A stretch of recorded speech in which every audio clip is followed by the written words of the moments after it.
All right, well, Bobby is our parliamentarian, and I really miss having Bobby right next to me on the podium so that I could talk to her like this when something comes up. Instead, we have to do it in front of all of you. Oh, well. Did we get the, oh, it's streaming live on YouTube. Are we recording this meeting also, Ryan? It will actually be on YouTube recorded. Okay, all righty. So I wanted folks to know we are recording. Okay, on we go to the business. We have two friendly amendments before we start tonight. One is for the standing rules because we have decided as a committee to not use that e-vote function. We're going to use the Zoom poll function, which is easier. The only thing is we need to ask you to vote only if you're a delegate. Because the e-vote function, we could just send to the delegates email, but that wasn't working. So we're going to ask you to amend the standing rules to include the Zoom function for voting. If you need to see the standing rules, Ryan can bring them up and you need to like wave or something that you need to see the standing rules. Otherwise, what we're going to do is just, I'm going to ask for a motion and a second, and then if there's any conversation, we'll do that before we vote. Would someone please move that we amend the standing rules to include the Zoom poll function for voting? And Will, Kate. Remember, you need to give your name and your church when you make a motion. From Daniel in Watertown, I'll make that motion. I'm sorry, I didn't catch your name. Mike Baker, Honeoye, UCC. Thank you. Katie Dean, Caroline Valley, UCC, I'll second. Or Caroline Valley Community Church, sorry. Messed up my own church's name. Barb, did you get that? No, I did not get the second. Reverend Katie Dean at Caroline Valley Community Church. Oh, okay, thanks, Katie. Okay, it's been moved and seconded. Ryan, will you describe what happens as part of our discussion? You're muted. Sure. As part of our discussion tonight, the e-balloting, for those who have not used the e-balloting function of Zoom, at a certain time when Donna calls for a report or a vote, you will see a screen pop up in front of you on your tablet or your laptop, and you will have options enabled to choose. The ballot will be there for about a minute, maybe a little less, and it's just a very easy to click yes, no, or abstain, depending on the vote. So you should see all those. I'm told that if you don't answer, that is a choice for abstention, which is, again, totally your choice, but I will be receiving on the back here a live feed of how much, where the answers are going from there. So I think that's about all I have to say is there. I wish I actually had, I had a really wonderful test question. We tried it out on Sunday night. I had a really cute test question, and for some reason I haven't added it. So I apologize. We'll have to go live with it. So, but we have five different polls tonight to go through. So. Okay, do you think you're going to be able to add the poll for the governance team roster, or you don't? Let me double check. I don't think I can add one on the fly right now, but let me try. I don't believe I'm able to right now, so I apologize for that. No, we'll do the vote. I'll just add those when Valerie does the slate of officers. Okay. I would also add that if somebody here is not a delegate, not like me, you should not vote. Yes, thank you. If there's other discussion, please put your name in the chat right now so that I can call on you. Otherwise, we'll have what we had with the seconds, the first, the motion and the seconds. And I'm going to try that next time when I ask for motion and second. Donna, would you also like to speak, or would you like to talk about when we come to when a motion is put up there and there is discussion, that we are asking that if you would like to speak pro or con to the motion, that you would put your name in the chat and that you would recognize those people in order to speak. So we will mute people at that time. And then when you are called upon by Donna to speak to it, and we will have a time frame. Is it 2 minutes again? I think so. So just as a reminder that if you do want to speak to or against, make sure to put your name in the chat and Donna will recognize you. We have a couple other people that are going to be hosting as well. So we'll have a couple people watching the chat. So chat is your friend, as Donna said. If you go to the link that Ryan put in the chat, standing rules link, that is all explained in the standing rules. And I don't see any names. Oh yeah, new message, click.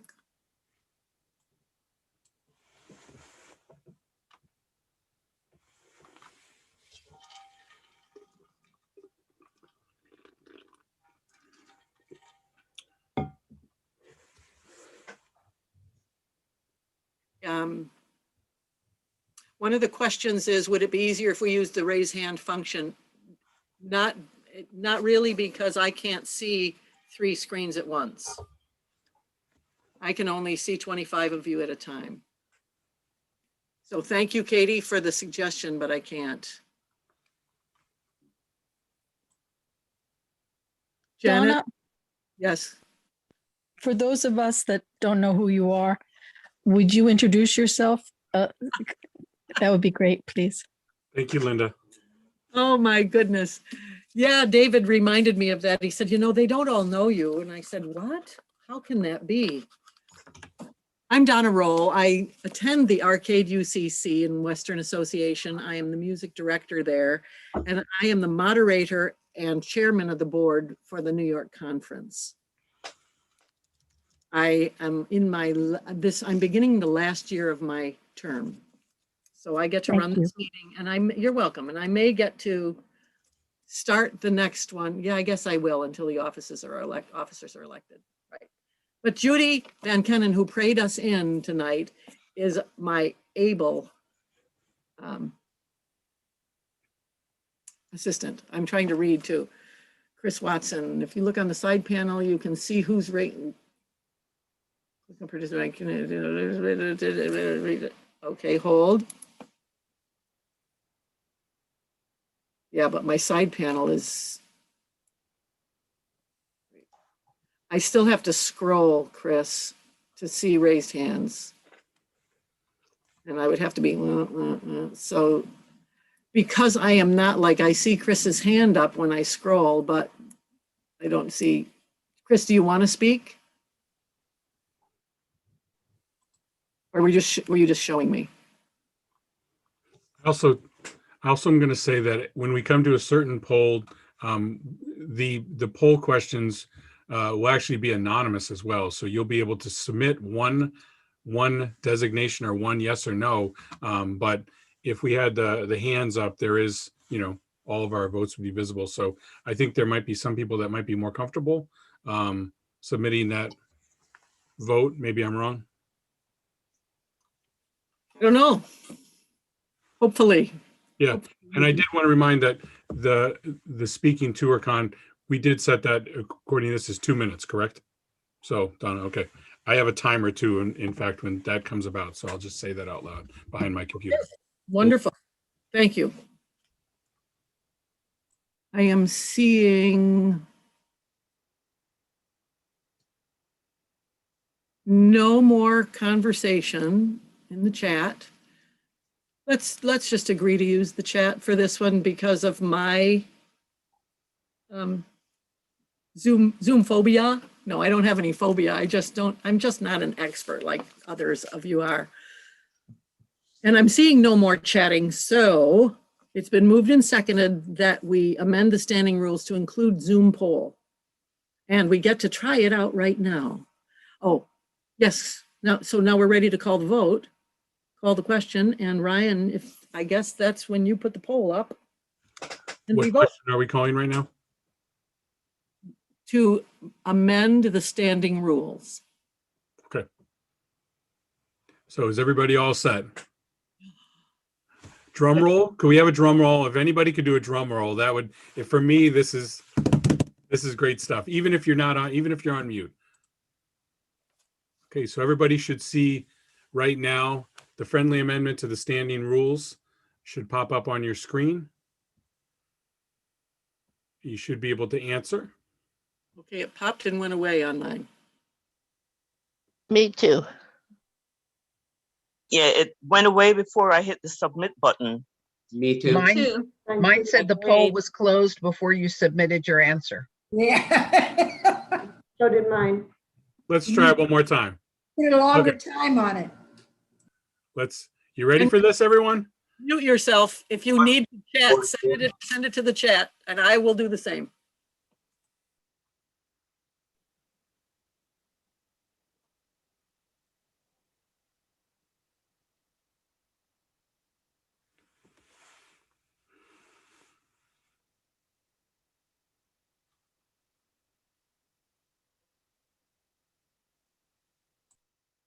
Thank you, Hope Schwartz. Hope actually put it into the chat. And Susan thinks maybe she voted twice. Well, okay. We can't worry about that. Okay, and it worked. Thank you, Martha. All righty. The other amendment is an amendment to the agenda. We did not put on the agenda that we need to affirm the governance team. That is a group put together by the conference board, but needs to be voted on by you folks each year. Do you announce the first vote? Did you put that in the chat? No. Oh, would you? I end the poll. How did the vote come out? Yeah, Donna, should I end the poll? Yes, let's end the poll. Sorry. And we're lucky that we get the results very quickly this way. If we were doing e-balloting, it would take quite some time for us to get the ballots in. Okay, so. Hold on just a minute. Okay. Then.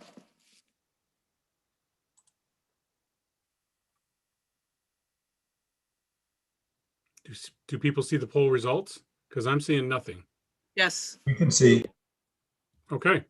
we do. Thank you. Thank you, Mary. Thank you, Anna. Okay. The other amendment, as I was saying, is to add to the, it's an amendment to the agenda to add a vote for the governance team roster that the board has developed. And that is going to be shown to you when I present it. The governance team roster will be shown to you at the time I present it. And Ryan said he's not sure he can get a poll in while we're meeting. And are you pretty sure that's going to happen? Because if that's so, I will present mine when we. So the polls I have are for the slate of officers to affirm the governance report, vote to accept the treasurer's report, and vote for the budget. Those are the 5 I have. Do you have one to amend the agenda? I do not. Okay, then. We won't amend the agenda. What we will do is I will present that governance team roster as part of the slate of officers. And we can have discussion around all of it at that time and hopefully have one vote that is the slate of officers and the governance team because they serve the conference. Bobby, is that going to be okay? Yeah, I think that's a really good idea. No problem at all. Okay. Then we don't have to do another vote right now. Instead, according to my notes, it's time for me to introduce the Reverend Valerie Meyer, who is going to present our slate of officers as the nominating team report. I'm sorry, the governance team nominating report. Use the right language. It's the governance team, and she's presenting our nominating report. So, Valerie. Thank you. So, thank you, Donna. So the New York Conference United Church of Christ Governance Team Nominating Report is given to the annual meeting, which we are. Slate of nominees for 2021. which we're voting on the class of 2024 first term nomination person and treasurer and secretary. Secretary is Reverend Barbara Wright. Treasurer is Miss Yvette Wynn. And the class of 2024 is Bob Walcher from Oneida Association. Thank you, Valerie. You're Ryan, welcome. do you have that document close by or no? Everyone else has agreed to continue with their term.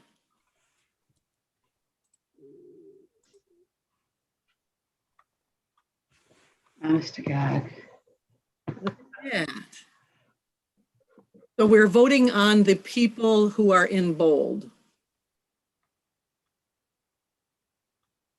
And if you are from an association with a vacancy, please send us your ideas. Send them to the governance team.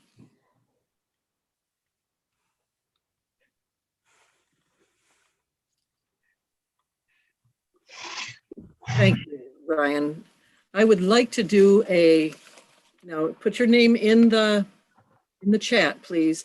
I would like to take a motion and second. No, wait, we don't need a second because it's coming from committee. A motion to accept that slate of nominees. And then,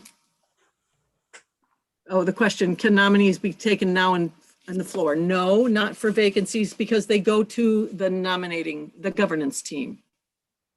What they can do is you can send them to someone on the governance team or to me or to David.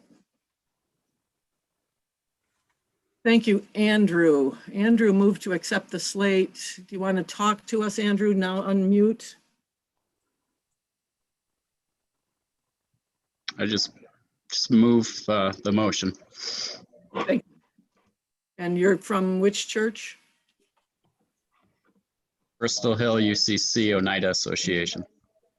Thank you. Barb, you got it? I thought that the motion came from Valerie from the committee. Oh. And I'll check with Bobby to make sure that's right.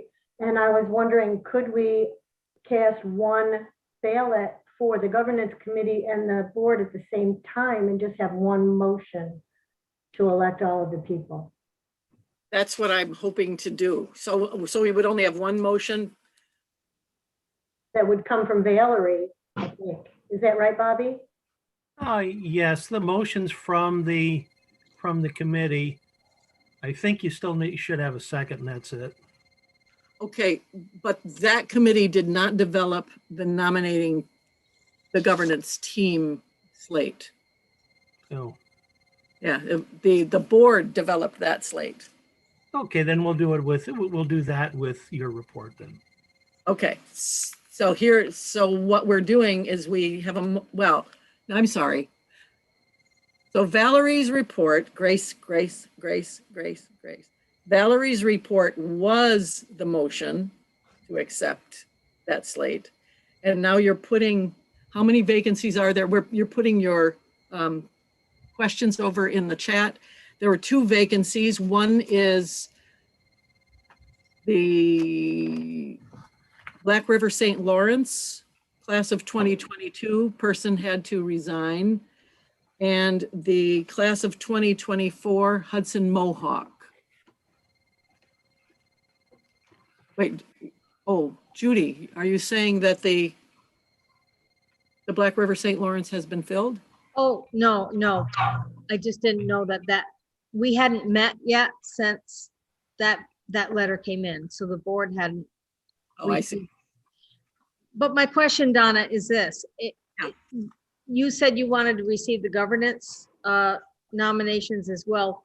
Yep. So how do we do one motion to vote? That's my question for Bobby, since they're coming from 2 different committees. Well, I think you're going to have to do a second motion now that it's not from the same team. Okay. How do we vote if we don't have the polling ability to do two votes, an extra vote. I do have two questions. One to affirm the vote of the governance report, and I have a second to vote to accept the slate of officers. If those, so those are two questions that would, if they would be acceptable, you tell me the order to present, and I will present. Okay, well, the slate of the slate of officers is what was just presented. Okay. And then I will present the governance Well, team. do you want to do one and then the other? Yes. So I think the slate of officers, you could include those with the slate of officers and then have the governance report separate, right? Well, the governance report is the governance team that I'll present. Oh, okay, all right. So that'll work. I didn't realize you had two voting options in there, Ryan. Thank you. Okay, breathing. So now, is there more discussion on the slate that Valerie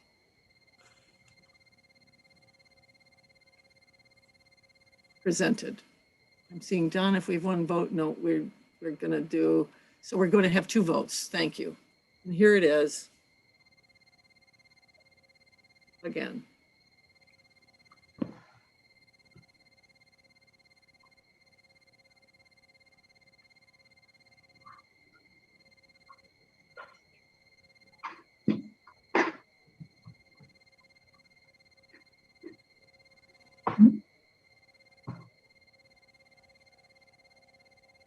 Right, there was a second to the motion, but we don't need it because oh, okay, there's a second. Wait a minute. Except that Bobby said, yes, let's. Susan Gibson seconded, I see. Susan Gibson, yeah, Fairmount Oneida Association. Thank you.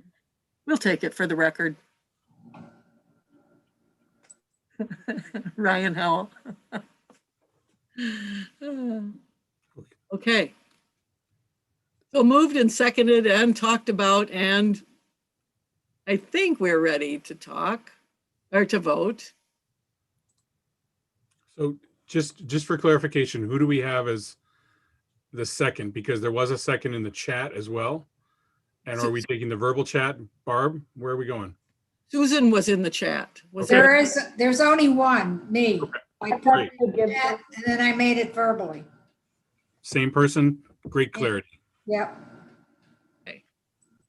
So now you're putting up the slate of officer vote. Yep, ready? Okay. Ready.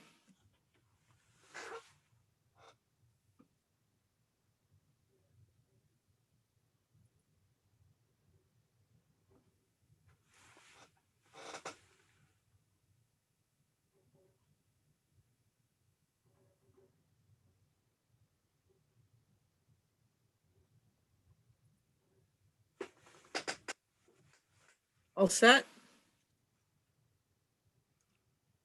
I'm not seeing anything in the chat, so we can close that vote and see how it went. Or close the poll, I guess.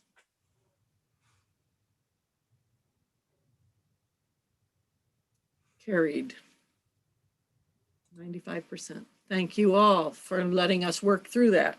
Now we're going to work through another one. This is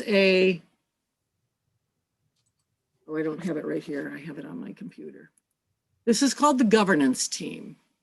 This is a committee, a team that's put together by the conference board. And in your association, you probably call it the nominating committee. It gets to be very awkward when we forget that the nominating committee is called the governance team in our bylaws. Before the annual meeting, the conference board will nominate 7 individuals to serve on the team. Ryan, do you have the document? These individuals are presented to the annual meeting for election. And 2 members of the team will be members of the board, and the term of the officer shall be 3 years. Thank you. And here are the people who have agreed to serve on this.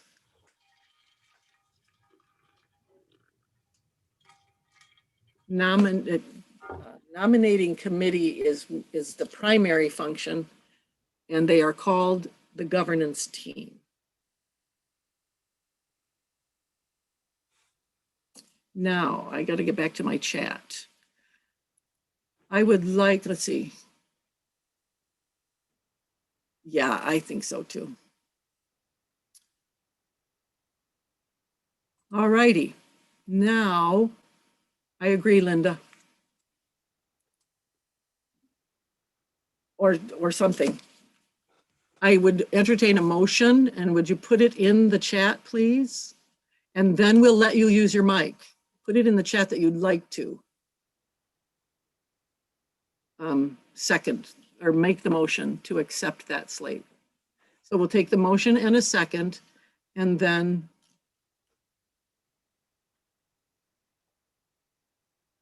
that's part of the discussion, Chris. So Elise Higginbotham, would you undo your mic, please, Elise, and make the motion?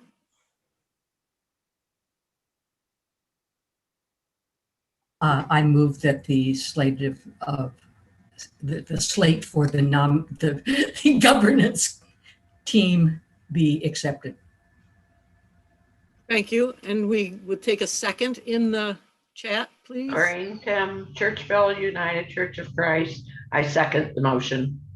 Thank you, Corrine. Okay, moved and seconded. Now we'll take some discussion. Chris Watson, thank you for putting it in the chat. How does the board arrive at these decisions as to who will be on the governance team? We have a conversation about it and we talk. I see some clergy listed as reverend and others just first and last name. It should be one or the other. Oh, sorry, that was just to me. On our roster, you mean, Valerie?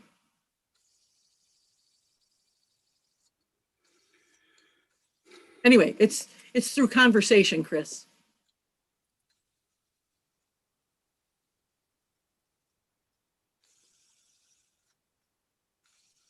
The board sits around the table and talks about who we think would be good. So it's really just board expertise.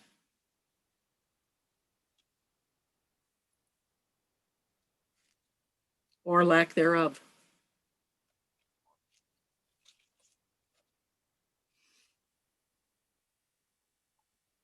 Any other questions about that governance team? I put a question in the chat. Okay, let me see. Thank you. Since you're on though, and I didn't see it. Go. Yeah, Ruby asked, do persons need only be active in their local church and not the association? I don't know that we know everybody's activity in their association or their local church. So I would say probably, do they need to be, they just need to be active in their church or the association or both. I just wondered only because of working at the association as president and seeing the activity of those from Metro that are on the list. So I just wanted to know if it only required their local church. So. Thank you. Thank you. What I'm going to propose to the board is that we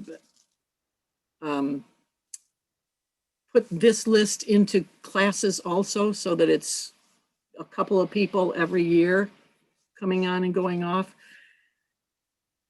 Once we get this list accepted, and then what you can know as the president or the moderator of an association is that your persons, actually it's not, they're not from the association, they're just from the conference as a whole. So it isn't like the board has to have somebody from each association. This group does not. So I think it's just about having our communication open. And if you have people that you really think would be great on this particular group, let us know. And that goes to all of the moderators out there and all of the presidents of associations. New message, hold. This is to everyone. Yes, the purpose is to get people who have a wide network of people from whom select or recommend for persons.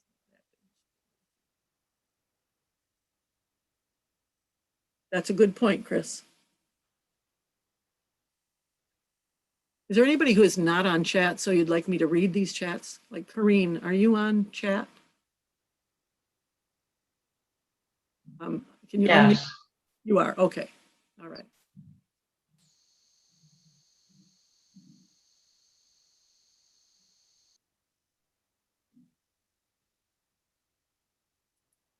Yep, that's this time.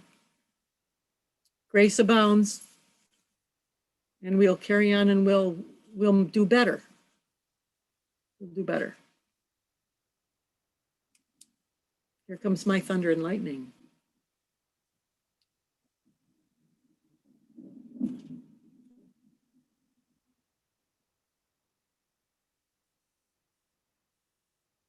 Right, I did say that, David. Nominees are not representing associations. They are from the conference.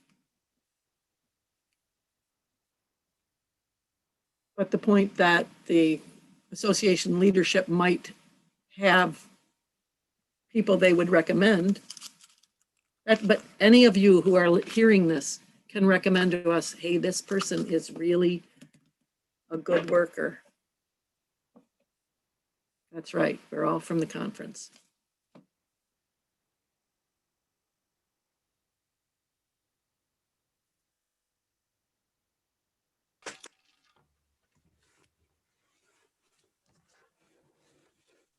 I want to be sure people have said what they need to say.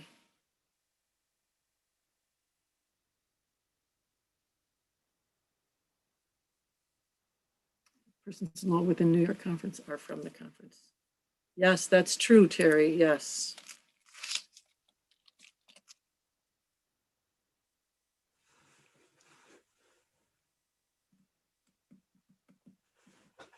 All members of the conference.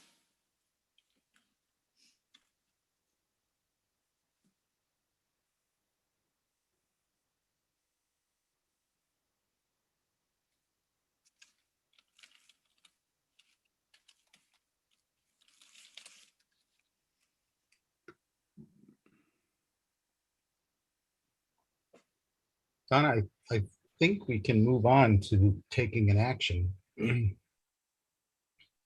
Okay. One more. I'm seeing a couple more comments though. That's the, oh, we have a motion to close the discussion. Let's see, John Z, the people on the slate label as Reverend or ordained, the ones not labeled are lay people. Yes. In what ways are members at large informed of what persons are on the slate prior to the annual? Claudette has seconded the motion, moving that we close the discussion. Colleen, they're not. We can work to improve that also. It's been moved and seconded that we close the discussion. We can't vote on that because we don't have that vote in our poll. That's one of our awkward things. So if there's, Call the question and vote. we can call the question and vote, yes. Yeah, that's a privilege of the chair. You could close it. Okay, I'm closing. And I'm calling the question. Ryan, this is the one that says governance Report. report. Yeah. Okay. Thank you. Great. Ready, set?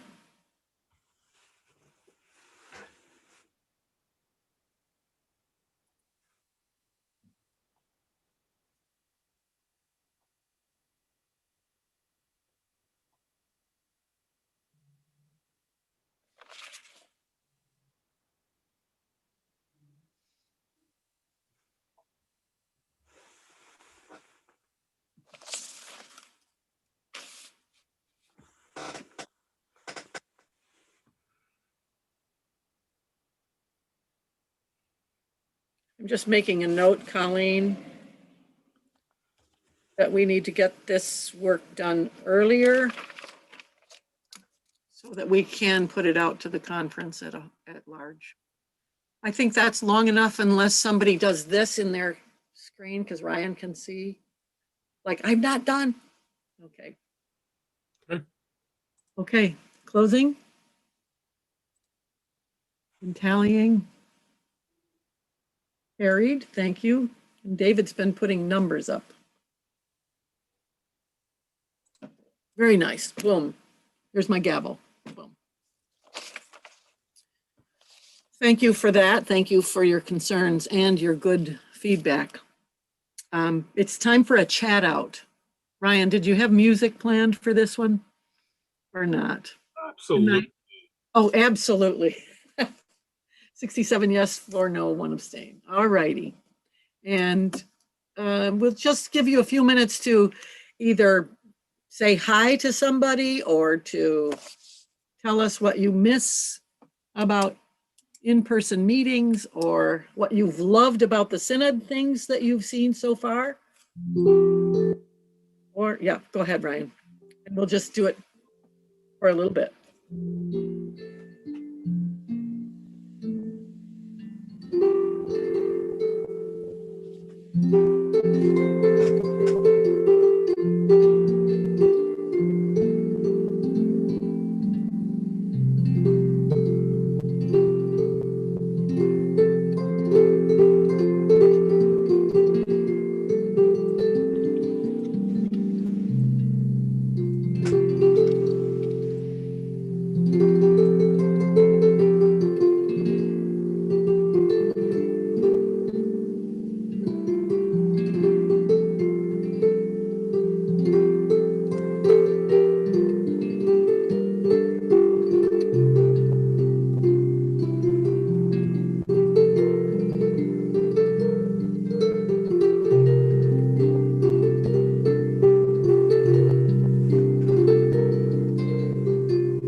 Keep writing.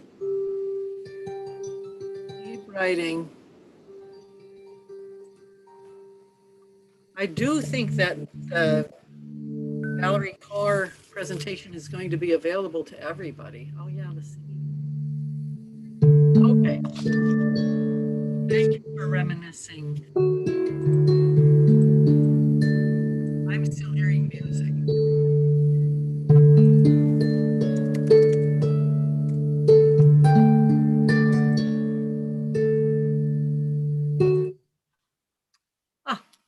There it is, fade. Okay, I'm turning the meeting over to David Gajewski, who is going to talk about the pension boards and the conference capital campaign that we're doing together, and the mission work that we hope that will help us live into. So David Gajewski, take it away. Thank you, Donna Roll. You're welcome. I have joining me Paul Ramsey. And Paul, could you please introduce yourself? Hi, thank you, David. And I want to thank you all for allowing me into your meeting today. I'm Paul Ramsey. I'm on the philanthropy team with the pension boards of the UCC. And I've been working closely with the committee that David and Ryan help lead, along with Kelly, Donna, JK, and Lucy. And one thing I also want to thank you for is that my work, I'm joining you from Colorado right now, and my work with this committee and getting to know folks in your conference. Our oldest starts at Fordham in a month. She'll be a freshman and a little over a month. And so the idea that I now have friends in what's going to be her neck of the woods is makes her mother and I makes us feel very happy. So, David, did you want me to go on a little bit about the campaign? So, yes. As I think all of you, I hope all of you or most of you are aware of the Inspired to Serve God capital campaign. It's a partnership between the New York Conference and the pension boards, and we're investing in the vitality and sustainability of churches within the conference and those who serve those churches. So we're working together to raise $2 million. $1 million, the $1 million will create a permanent next generation fund that will allow the conference to respond to urgent needs of the moment. And the first use, I think, would be, I think has been decided, a conference communications position. And as we all know, right now we're on a Zoom call together. Staying in touch is becoming more and more vital. And then the other $1 million will enable the pension boards to provide direct financial assistance to those who serve in New York and their families, and also for leadership programs to sustain pastors for ministry in changing times. At this moment, we're 8% toward that goal. We have $160,000 committed by 34 separate gifts. And, we're moving towards our goal. I think someone is going to maybe put a pledge form up, and I'll let David explain a little bit more and fill in some of the blanks that I didn't. But once again, this has been, I think it's a thriving partnership, and there's raising money during a pandemic can be difficult. And I think that knowing what to do and take the right pauses, we did that some in 2020. But I also think we've laid the right groundwork, and we also have, I want to express my gratitude to the volunteer solicitors who are out asking folks to pledge towards this important campaign. David? Thanks, Paul. So I'd like to share two quick stories. The first is the story of a woman who was ordained when she was in her early 70s. Let's call her Maggie. That's not her real name. Maggie has a lot of quirks.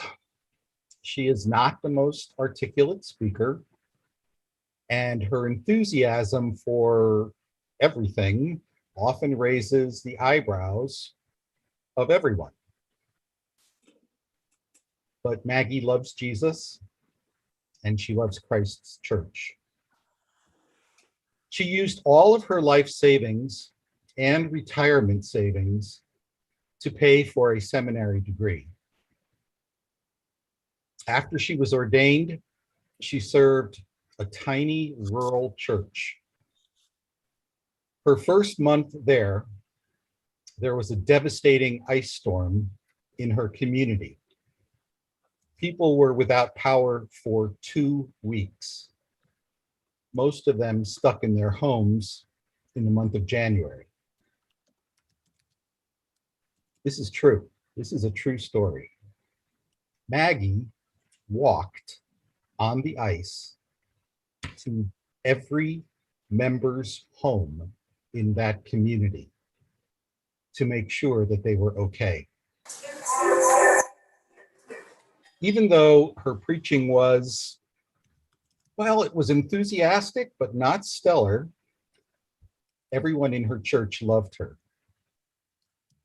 After about 6 years, I received a phone call from a distraught member of her church who told me that while everyone loved Maggie, her age and her forgetfulness really made it just about impossible to get through a Sunday worship service. And so they asked me if I would talk to her about retirement.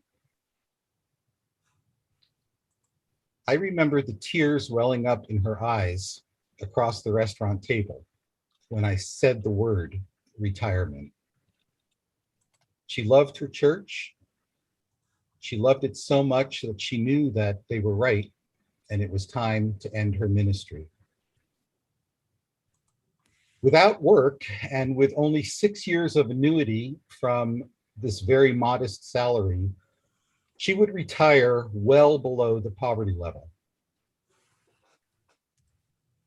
It's been a while, but I've been told that Maggie is still alive and she still loves Jesus and she still loves Christ's church. Because of the United Church of Christ Board of Ministerial Assistants, the pension board's ministerial relief branch, Maggie has been able to maintain her trailer home and pay for basic health insurance. It's because of Maggie and many others like her that I've known over the past 25 years of conference ministry that I support the work of the pension boards. And it's one of the reasons why I personally have pledged to the Inspired to Serve God Joint Capital Campaign. Second story, it's shorter. It was at the General Synod that was held in Cleveland. And I was walking across the lobby of the convention center when I heard someone call my name. It was a tall young man who at first I did not recognize. When he walked up to me, I saw it was Nate. I knew him 15 years earlier when he was a teenager, whom I took on a mission trip to Honduras. I was thrilled. So I said, "Hey, Nate, that's you." And he said, "Well, now it's Reverend Nate." And that is because of how my life was changed in Honduras, Reverend Gajewski. I look at his generation and now even younger generations of church leaders, and I pray for the church that they will inherit from my generation. And this is one of the reasons why I have pledged to the New York Conference Capital Campaign to establish the Next Generation Fund Endowment. We must build a firm financial foundation for the church emerging. So I'm asking you, yes, you, to join me by making a pledge to our capital campaign for all of the Maggies and all of the Nates and all of those persons whom my story brought into your thoughts. I'm raising the challenge that we receive 50 new pledges over the next 50 days from individuals like you. I also ask that your local church consider making a financial gift to the Inspired to Serve God joint capital campaign of the New York Conference and the pension boards, particularly if your church has unrestricted endowed monies that are being saved for a rainy day. Today is that day. So I ask that you join me in securing our future so that generations to come will continue to be inspired to serve God. Thanks. Thank you. Thank you, David, and thank you, Paul. Thanks for being here from Colorado. And there was a note in the chat about your daughter. You might want to go in there. One of our officers from the metro area teaches at Fordham. Oh, great. Oh, great. And she'll be doing some church shopping too when she gets there. So she's looking for a nice small church like the one she has in Denver. So. Okay, wonderful. Thank you all very much. God's peace to you. Thank you. Wild Bye-bye. applause. Oh, I need that. Ryan, will you send me the person who works at Fordham for me, please? Yep, I'll get you. Thank you. No problem. Thanks, y'all. Bye-bye. You betcha. Bye-bye. So 50 new pledges, individual pledges in 50 days. And please go home and talk to your church about making a pledge. And I have to publicly say, Ginger, I know I've promised you the materials to make your pledge. And here we sit. You saw the pledge form. I can get you more information too. There's another new message. Okay. That was really inspiring. I don't know if Yvette is here or not. Yvette is our treasurer, and she is also here. Oh, yay. She's the chair of the national board of the UCC. So she had, yes, she had things to do before this meeting, and she said, I think I can be there by 7:30. And look, it is just 7:30.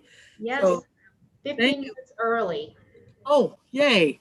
Well, I'm just going to turn it right over to you. Is David Lucido here? He is. We have just spoken. So we are here. Hi, David. So Yvette is our treasurer. David Lucido is the manager of finance for the conference. For those of you who don't know, maybe each of you could introduce yourselves just a little bit, who you are and where you're from. Okay. Sure. I'm Yvette Wynn, and I'm a member of Community Church of the Pelhams in Westchester County in the Metro Association. And I'm also an associate member of Holy Covenant UCC in Charlotte, North Carolina. So I'm one of those blessed people who has 2 UCC memberships. And as Donna mentioned, I am the current chair of the United Church of Christ Board, which is the board at the national setting, though that is ending at the final gavel of General Synod, but I'll still have some work that I'll be continuing on with, including our racial equity work. So David, introduce yourself on Zoom. Hello. I'm not very exciting compared to Yvette. I'm manager of finance for the conference. This is my 11th year of being here. And so I've had the privilege of working with Yvette for, was it 5 years now, Yvette? Yeah, I think it's 5 or 6. I've lost track. But we have a wonderful relationship where David does a lot of the heavy lifting and I rely on him greatly and our wonderful accountants. And so it works rather seamlessly. And perhaps that's where I'll start, is just to give a quick overview. We are going to take or ask you to consider 2 votes tonight. One is on the financial report for 2020, and the second is on our budget for next year for 2022. In saying that, we had a budget hearing last week that was scheduled for an hour and went for 90 minutes. We had very engaged participants. It was a small but engaged group. And so if there are questions on the budget, that was really the opportunity to take those questions in detail, was in that setting when we really went line by line. Tonight is more of a high level, but we're happy to take some questions. Know also that our financial report has been, our finances have been reviewed by the auditors, as happens every year. David and I had, and Donna, I think you were on that Zoom as well, met with our accountants, and I just want to assure you that everything is in good order. The only finding is the one that we consistently have, which is around how we account for depreciation for Amistad Center, which, since that is in the process of being sold, that should be removed probably by the next time we have annual meeting. So I just want to start by saying our house is in order. I also, typically when we do this report, we have a wonderful slideshow, which is a year in the life of our conference and all of the ways that your local church basic support, brings ministry and allows us to pursue our missional objectives. Because of obviously COVID, we have not been able to be out and about and did not have the ability this year to have our wonderful slideshow that Marcia has so faithfully put together for several years. But since you're missing it this year, it means next year, if we do it again, it'll be new for you. So you won't have gotten bored. You will have had a little break. So that's one of the wonderful things. So why don't we start first, Ryan, with our communications and documents. We're going to take the financial report for 2020 first.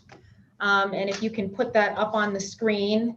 As I said, we're going to take this at a pretty good clip, recognizing that these documents have been posted and people hopefully have had an opportunity to review them. And if there are questions, happy to take them. And also if you can put them in the chat, that will work as well. So the major piece this year clearly is COVID. We were not able to be out and about in programs the way that we normally were, the way that we normally are.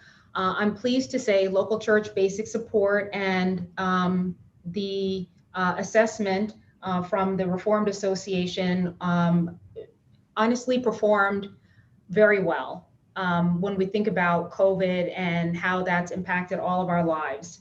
Local church basic support was down about $57,000 last year, which is an 8% decline. Again, I think that is very reasonable. We, as you know, have gone to a virtual office. Probably 2 years ago, we piloted it and then we put it in full swing. So in many ways, we were ahead of the pandemic in terms of being able to provide services and maintain communications with the associations and with local church virtually, so that the sale of Amistad Center is in process now. We did have a full priced or a full offer, which we didn't know would happen, right? Upstate New York is not always a hotbed of activity.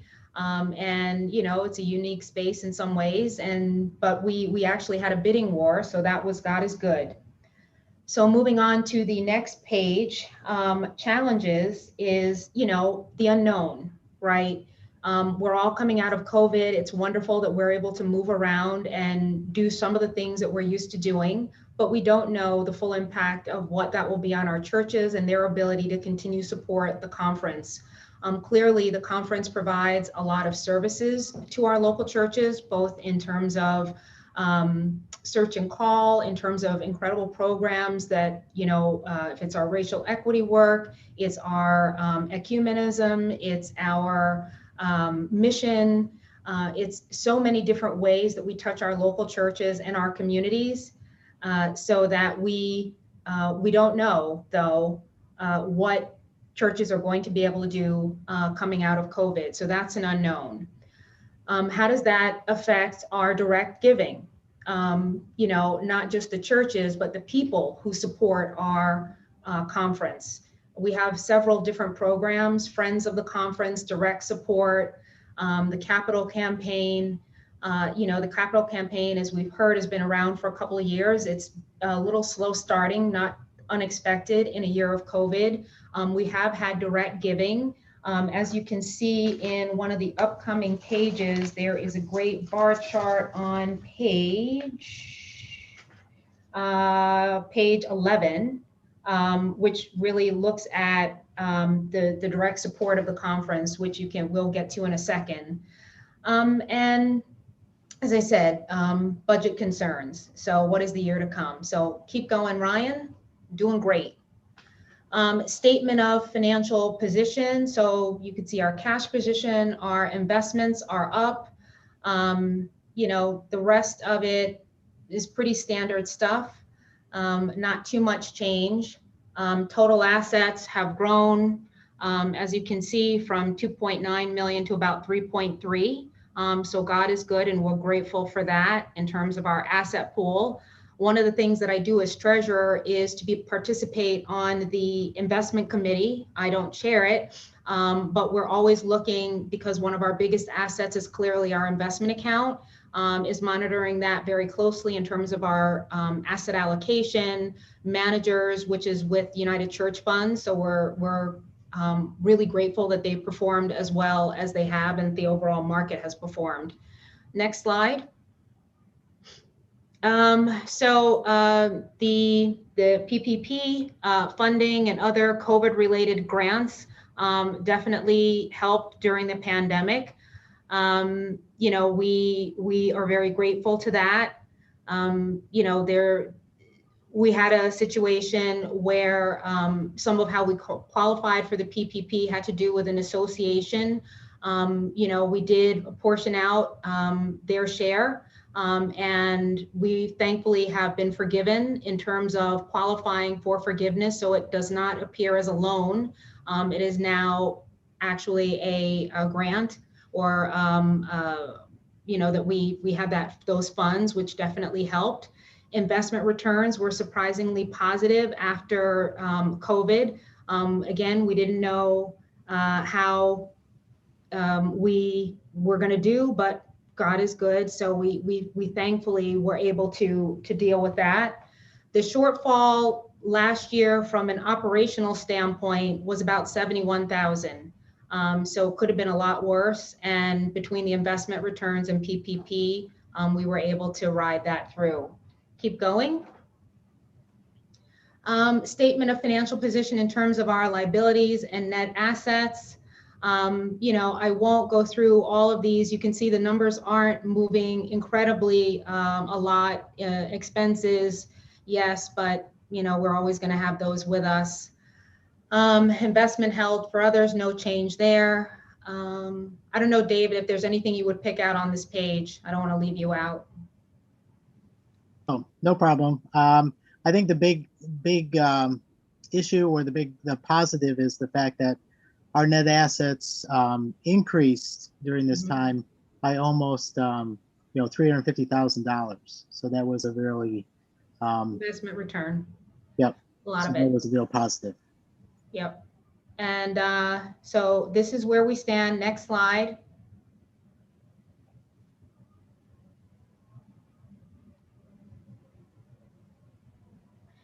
Okay, so our liabilities are slightly higher, but nothing alarming. Net assets increased by much more, you know, given our investment returns. I don't know, David, if you've had any comments about the liabilities. Really nothing unusual about the liabilities. As I mentioned about the net assets, the fact that we were able to get funding through the PPP, which also we had other grants from national setting and other places that helped with our strong performance during the pandemic, and the surprisingly strong investment returns. If you had looked at this in April of 2020, we were kind of reeling because, of course, we were not having many receipts at that time, and also the fact that the investments were still very negative. So for us to be talking so positively of 2020 is, to me, sometimes I think it's nothing short of a miracle. So. Right. So next slide. Okay, so local church basic support, as we said, 668,000 last year, down about 8%. We do tie 10% to the national setting, and so that's reflected there. So you see the net share of OCWM. And then we had our other sources of income, which are big pieces of that would be, the biggest piece of that is our investment return. And clearly also the PPP. Next slide. I think we've talked about this. LCBS down 8%, investment returns positive, COVID Next slide. This shows you just graphically with a bar chart how we've done with local church support giving. So the high point was 2018 was 750,000, and this year it was 668. The difference between this year and last year was the 8%. From the year before, it's probably about 3% or so. Clearly our hope is to get back over 750, but again, until we know how our churches have persevered, then we won't, we're budgeting this year, which we'll talk about, for 600,000. So, certainly we've taken a conservative lens, which we'll look at when we look at the budget, but longer term, certainly our hope is to be back on a positive trend. Next slide. This also graphically shows how we've done with our support in terms of friends of the conference and basic support. Some of you may remember Covenant Share, which per capita, which is $2 on top of whatever the associations are collecting. So this shows you last year, 2019, was definitely a high point in terms of direct support for the conference, not unexpected in a year of COVID, but hasn't fallen off a cliff. We still received giving. We appreciate everything that has come in. We have tried as a conference to continue to be out virtually as much as we can and be supporting our churches and our missional intent as much as we can in light of what's going on. So I just want to thank our conference staff, who have been amazing, and our leadership team, the board. We all continue to meet virtually so that we really didn't skip a beat, but clearly everyone would prefer to be in person so that we can, be together and discern the will of God together, which we hope to do in the next few months. Next slide. Statement of our activities, program services. I don't know, David, if you want to take this one. I feel like we've kind of covered it in a bunch of different ways. I think the main thing to highlight is, and if you see total expenses, they are down over $100,000, and that's a direct effect of COVID, because of the fact that many of our programs, including staff travel, were curtailed come March 8th, I believe, was the date that we stopped being able to actually meet in person.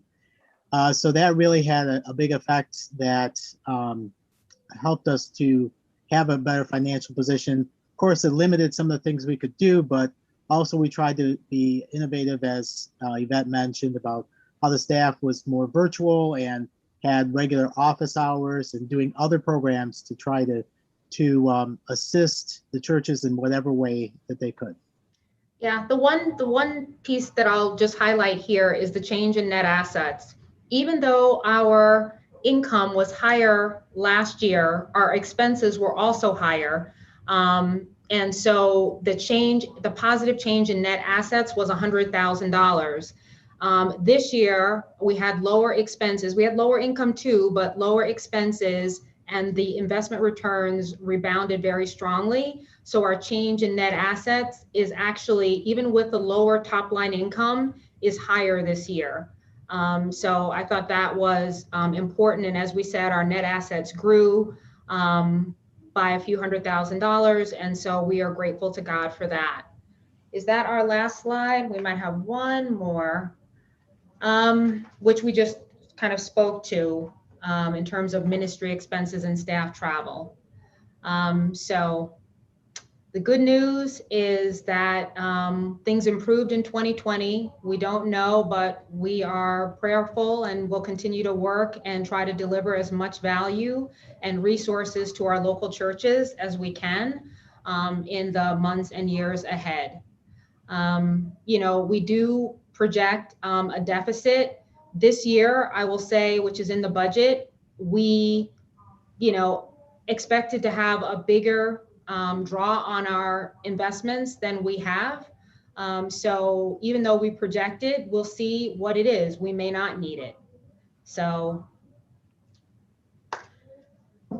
that's where we are.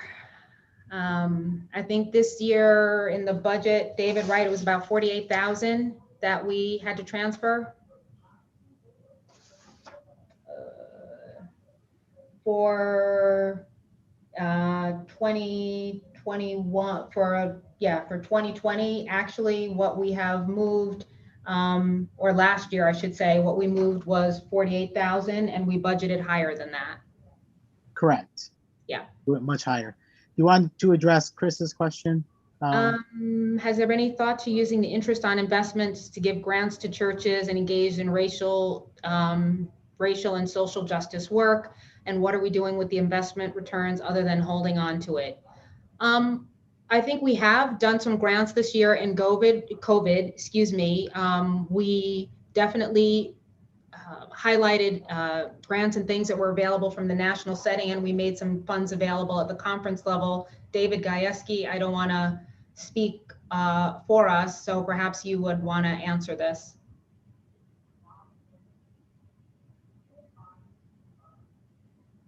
I'm not sure I understand the question. Well, we had an investment positive return of about 300,000, which, you know, is not real dollars because we haven't really spent it. The market could also move the other way.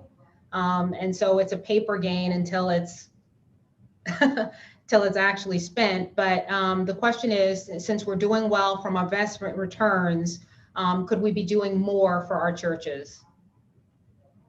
We're still functioning with a deficit budget. You can't make extra, can't spend more when we're functioning under a deficit budget. To further address that too, is that we do have the New and Right Spirit that we fund. You know, we do an offering each year. We do have carryover money that is utilized for that. So there is money set aside for the racial and social justice work, both Marsha and Gary are doing.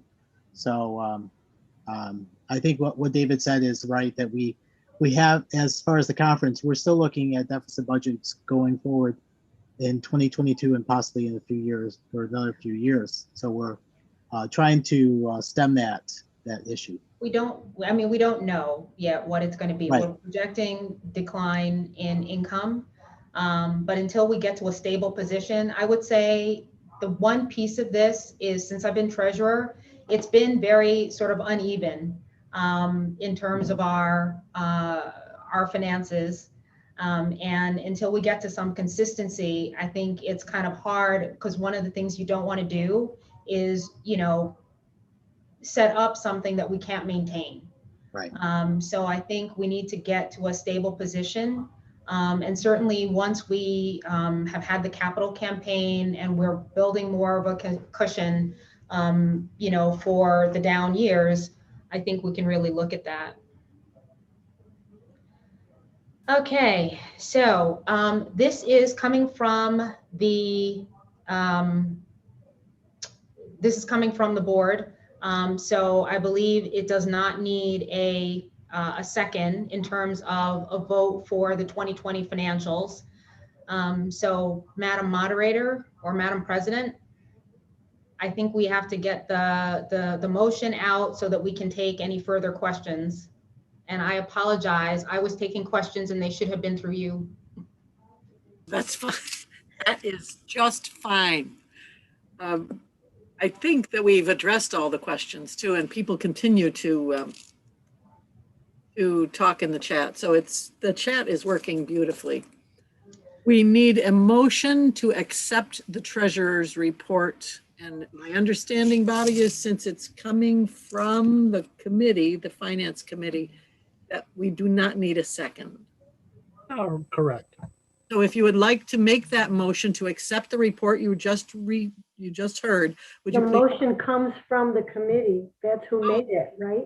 Right, we just need to just state that it's on the floor now, that there's a motion from we, the finance committee, are proposing the acceptance of the 2020 financial report. Okay, thanks, Barb, and thank you, Yvette. So the motion is on the floor, and if there's further discussion, let's put that in the chat. And I just want to say again, how grateful I am for the opportunity to serve the conference. You know, I have an amazing partner in David Losito, and we've had great support from the board, from, you know, the president, from Donna, who's been at a lot of our meetings, has taken an active role, David Gajewski as well. And again, to say thank you to the staff for the amazing work that they do. So thank you. Welcome. Thank you, Yvette. It's a good division of labor with David doing a lot of it. Yes, many thanks, Yvette and David, for your faithful stewardship of our finances. Okay. Are we ready to call the question? Give us a laugh if you're not. Who can see everybody? Is that Ryan? Are you watching everybody? Watching, yeah. I'm Okay. gonna launch Is the poll there to Is accept. anybody freaking out? What's that? Or is anybody freaking out, or are they all ready to vote? I think nobody's freaking out, but I did see some people who want to dance and they're dancing in their seat, but that's another story. For another. You know, it's because of the finances. It's because, like, this is the exciting part of the meeting. I say that to you every year. Yeah. This is really the exciting part, the foundation that allows us to go out and do mission. Yes. So I know that it's your inner selves that just want to go up and dance because we're talking about numbers. Exactly. And we're actually beginning to believe you, Yvette. All right, Ryan. With that motion, I'll put the poll up there, poll number 4, to accept the treasurer's report. Poll is active now.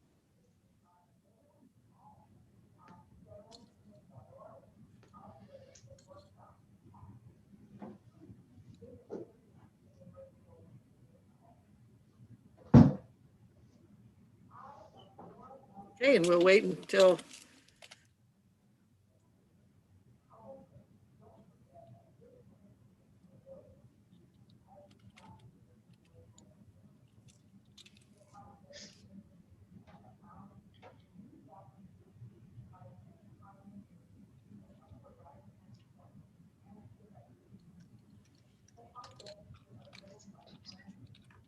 Donna, you tell me when everybody is done dancing. Okay, Ryan, look at your screen.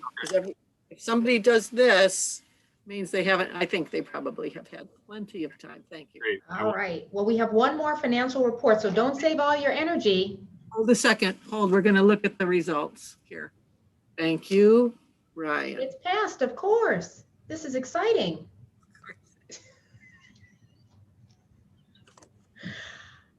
So, Madam Moderator, or am I calling you the right thing, or Madam Chair? I'm a moderator here. Madam Moderator. Okay. So we're going to move on to the budget for 2022, if we can. And Ryan, if you can pull that up. As I said when I started, we had a very, very engaged conversation, budget hearing last week. It went 90 minutes. We went line by line.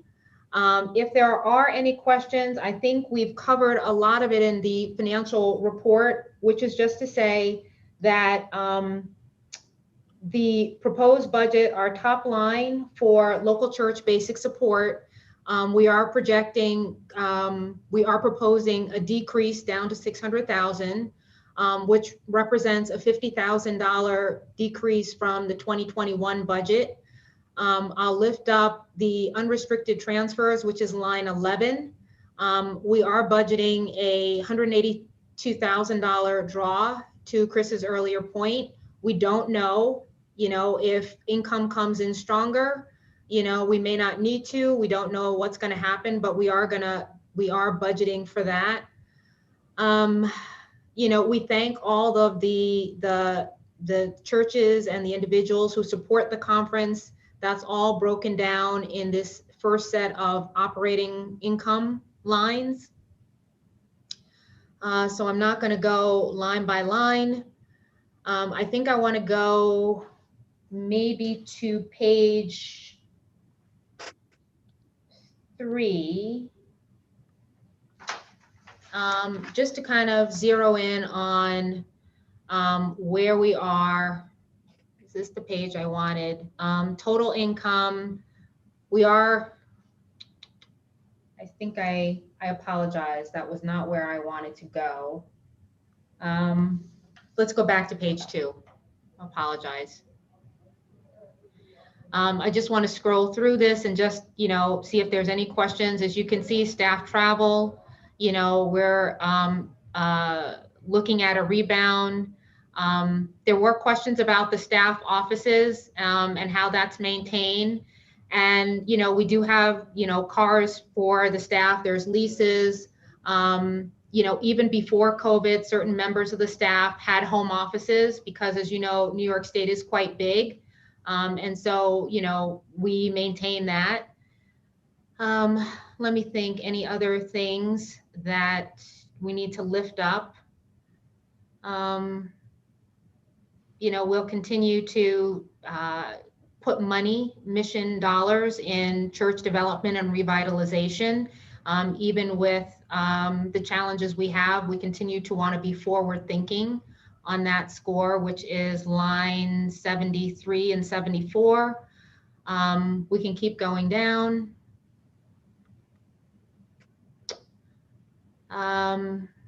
National basic support, we spoke of. We can keep going to page 3, because I'm not going through all of this because I'm presuming that people have had a chance to review it. So total income in this budget for 2022, that's operating income and other income, is $1.2 million. With the transfers from our investment, we do expect to, clearly, we have a 0 here. We have a balanced budget, but that's with the transfers. David, is there anything else you would lift up? On page 3 of this report, or the next page, I don't know if it's a separate page, was all of the descriptions. So if you notice column J, the notes, those all correspond to very specific descriptions of all of the budget items. So even though I moved through it very quickly, it's all very self-explanatory. David Lucido, anything? Yes, I think, as Yvette said, I hope that you've had a chance to review it. The main thing about in the descriptions that Yvette, one of the things she didn't mention was that it's includes a 1% increase in staff salaries. So it's a very modest increase. Very similar framework to what we've done in the past. And even though the investment transfer is going up some, we hope that we don't have to use all that. And right now our cash flow, because of some of the funding of the PPP, we had last year's PPP, we have this year's PPP. We hope to maintain a strong investment portfolio so that it won't be too much of a drag in 2022. Yeah, and it's worth noting, if we do close on the Amistad Center, the plan is not just to put that in our, regular spending, but to set that money aside and just use a portion of the draw, because we don't want to spend that down. And I will say, when David was called as conference minister back around 2013, I think our annual deficit was over $300,000. We've had it be smaller, obviously with COVID, it's risen a little bit, but in general, we have done a lot in terms of shifting to virtual office, in terms of, really looking at where we're spending our dollars, to be able to shifting the how we use our staff. Some positions have gone from full-time to part-time over the years. So really looking at how to use the dollars that we are so grateful to receive from all of you in the best possible way, and as good a stewards as we can be. Correct. Yeah. So that's all I have to say. So this vote 2 comes before the annual meeting from the Finance Committee. Yes, thank you for saying it that way, because then I just say, and since it comes from committee, we do not need a second. A lot of people have been commenting in the chat. We would listen to any discussion items that you might want to put into the, Yeah, again, I thank David Lucido. I want to thank David Gajewski because I really do believe that his ministry in terms of financial stewardship and how we have reoriented our ship, if you will, really has been a model nationally. And some of the things that we have done here in this conference, like around virtual office, are now models for other conferences. So I really want to just lift that up. and you would know, Yvette. Yes. You're at the national. I can tell you, people have a lot of things to say about David and what we have done. And it's one of the reasons that I asked David to serve on the national committee around what we're doing with our office space at the national level because of the stewardship that we've had here in New York. So just want to lift that up. You think Yeah. we could get like a stipend for that service we're providing?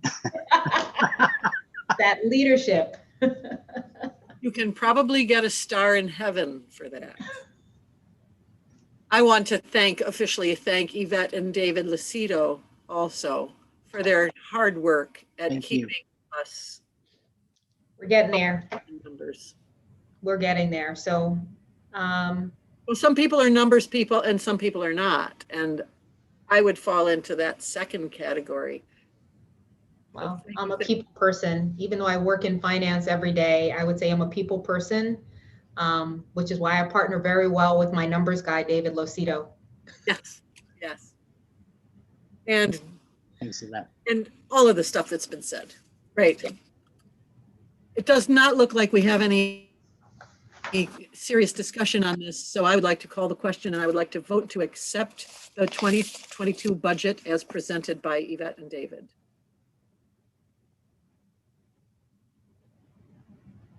So Ryan, if you put up our poll, and we'll get our fingers ready to click our mouses or whatever, maybe we're touching screens. I don't see it yet, so maybe you have to be highlighted, spotlighted. Well, hi, Yvette. Hi. And now you're spotlighted, not mine. Yes, you're spotlighted for me, Donna. Oh, how exciting. Ryan, are you working on it? Yeah, I'm working on it. Okay, thank you. Just, Grace abounds. These are the sprinkling of grace that you've been talking about. I just need to hear it. Yes, I just need to hear that you're working on it. Somebody have a good song for this moment? Before the meeting started, before everybody muted, someone was humming and it was gorgeous. Was that you, Katie? Oh, maybe this is a time for me to say the thought that I had. If you do need a bio break, you just take your very own bio break. And miss the excitement of our vote on numbers? No, I don't mean right now. I mean when you need the bio break.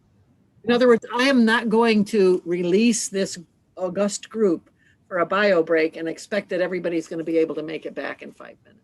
Here we go.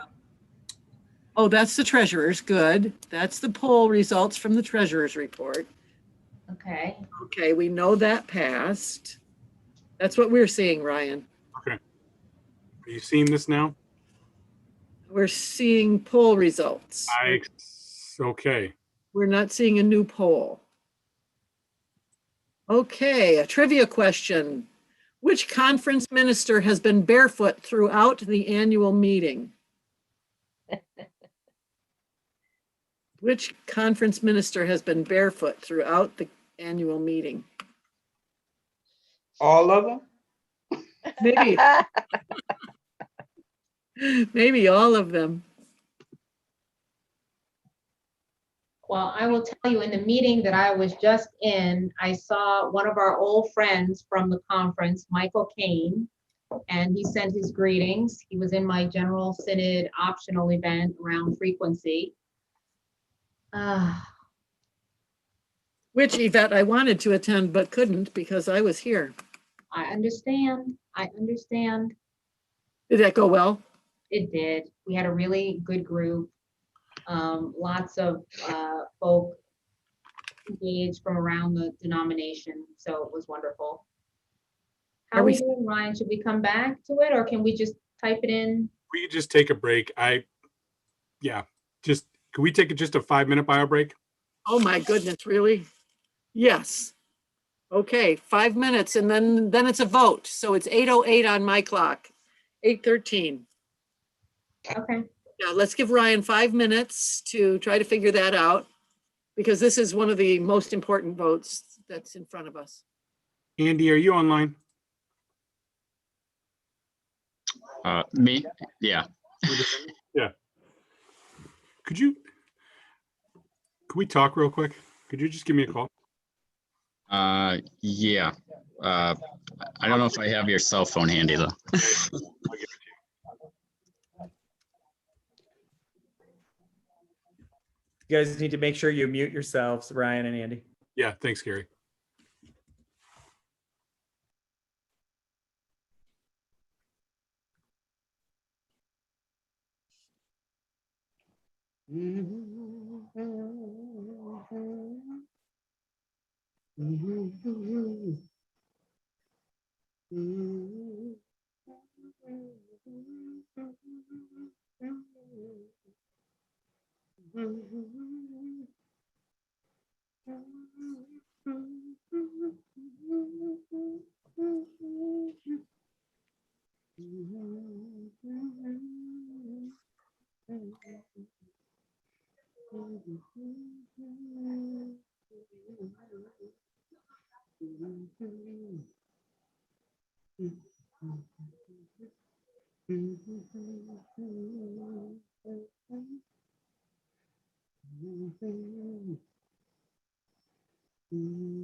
Ryan?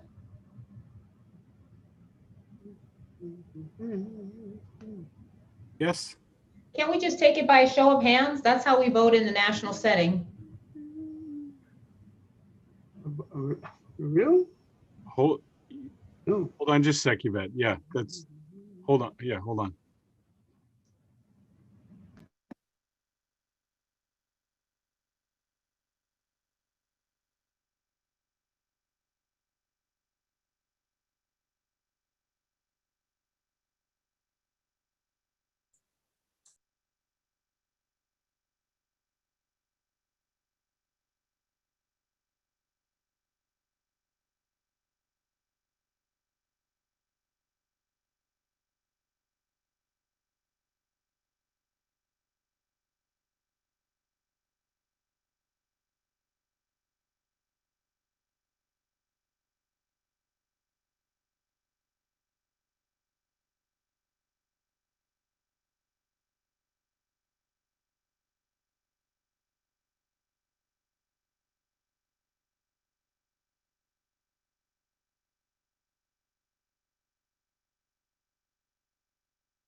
Donna, you muted? Muted. I'm muted because I was going to check in with Bobby if we can do a show of hands vote if you don't have it. But I'll just I mean, ask. honestly, the United Church of Christ Board, that is how we vote. We put the vote up in words, so, you know, we can just type it out. And then usually I say all in favor, nays and abstentions. So maybe it's the old fashioned way if we can't get it. I wouldn't really object, but that probably would be a violation of the conference rules we just adopted. Oh. I mean, I guess you could. It doesn't allow for either or? No, it didn't. I came in late. If nobody really objects, you know, I wouldn't jump up and down and scream about it. Show of hands from our reactions or just like this? I think just raising hands. Just raising hands. Andy shared with me a suggestion about what's been used. Well, okay, show of hands is probably easier to do. Yeah. There was a Presbyterian group that did it using the reaction function on Zoom, so that hands were raised virtually, but that could be, is that getting too geeky? Should we just go old school? Oh, I was thinking to ask people to use the reaction button. They don't last long enough to be able to actually count them. That's what I was. Keep it simple, yeah. Simple is we raise our hands and hold them up while somebody counts. Some people don't have their picture up. They They're just gonna- have their name. You can also say just aye. Could we do that and call out for nays and abstentions? We have to unmute The ourselves. problem with that is that people then can't talk over each other, Yvette. So you'd have to go through like a roll call and do individuals. Oh. Because you We can't haven't do done you can't do a conversation. I'd rather do hands. Raising. I think that's better. And if somebody doesn't have their picture on the screen, they could maybe They could use the reaction. yeah. They could start their video and get their picture going. Isn't the raised hand? Well, if they are comfortable with that. Judy, I didn't see your chat. Just a minute. Doesn't the raised hand on the screen stay there until you take it down? The raised hand does not stay. No. Even if it's a question raised hand? I mean, this hand, your real hand, but people have turned their cameras on, Donna, so I think you're okay. I don't see them all. Maybe that's just my computer. I'm seeing like. Well, like our church is just, you know, there's people watching, so we don't have the camera on for that. It might be people who aren't voting. Well, that would be the other thing. If you're not a voting delegate, you don't need to have your camera on if you don't want it on. Voting delegates, please turn your cameras on. Now, Ryan, are you seeing that everybody has them on? Am I seeing that everybody has their cameras on? Has their cameras on? Yes. Yeah, I mean, there's still people that don't have it, but yeah, I'm seeing it as people flip on their cameras. Yeah, absolutely. Because when I scroll through, I'm seeing lots of non-cameras on, but they may be non-voting delegates. So yeah, let's just go with that. Well, yeah. Okay.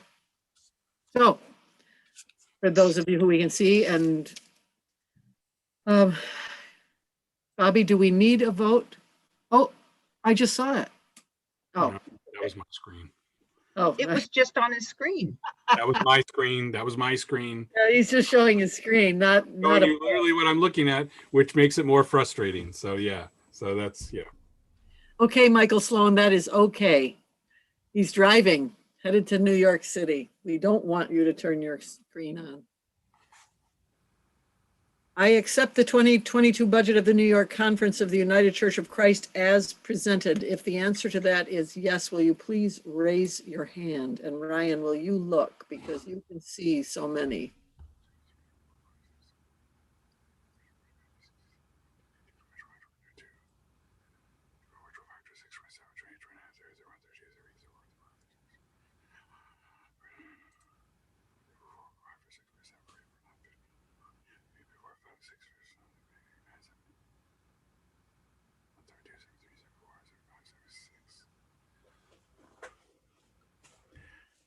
Okay. Okay. Yes, I am. One of my jobs at one point was to be an accountant for goods and services. I would go into and to grocery stores and count stock, and so I counted 73 people of affirmative. So that was a quick count, but again, Okay, hold. There, Jason Boyd is a yes, and Marcia Tolman is a yes. And did we get one from Michael? 76. Okay. Okay. And then those we would go for no. Now we're going to go for no or opposed to accepting this. There's another yes on the chat. Oh, I'm sorry. I'm not a no. If you're a no, please raise your hand. Since it's coming from the finance committee, I didn't vote, but I could. Would you be a yay or a nay, Yvette? I would be a yay. One more, just joshing. Okay, I don't see any hands. Do you, Ryan? No. Any abstentions, please?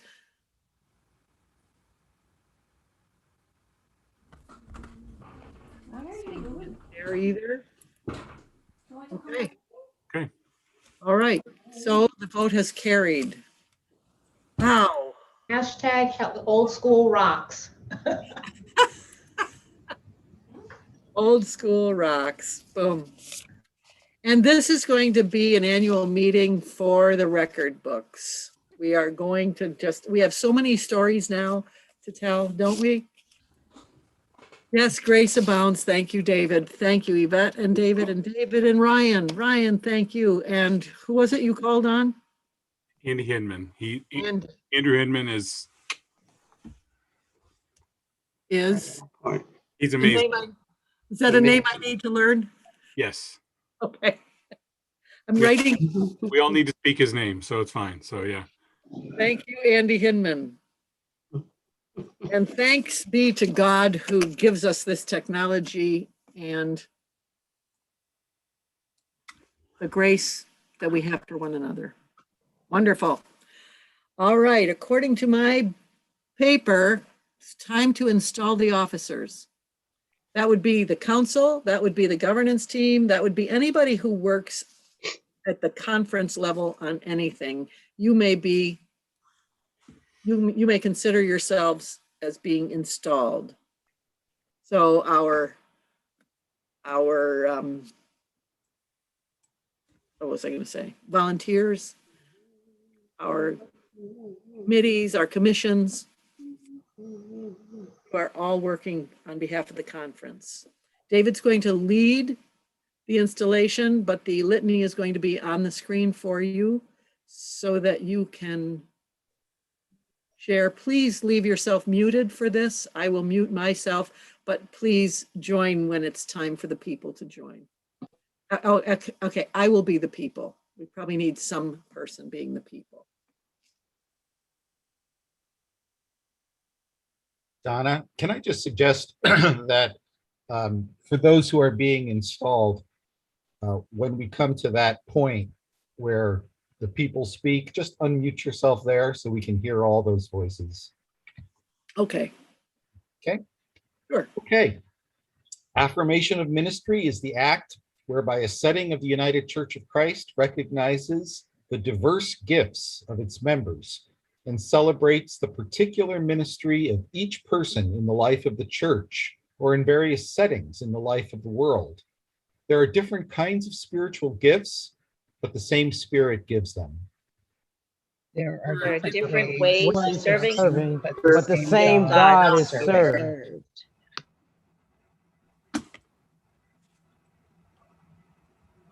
There are different abilities to perform service, but the same God gives ability to each of us for our particular service. The Spirit's presence shown in some way for Each all person for the good of the good all. of all. Christ is like a single body, which has many parts. It is still one body, even though it is made up of different parts. If one part of the body suffers, all the other parts suffer with it.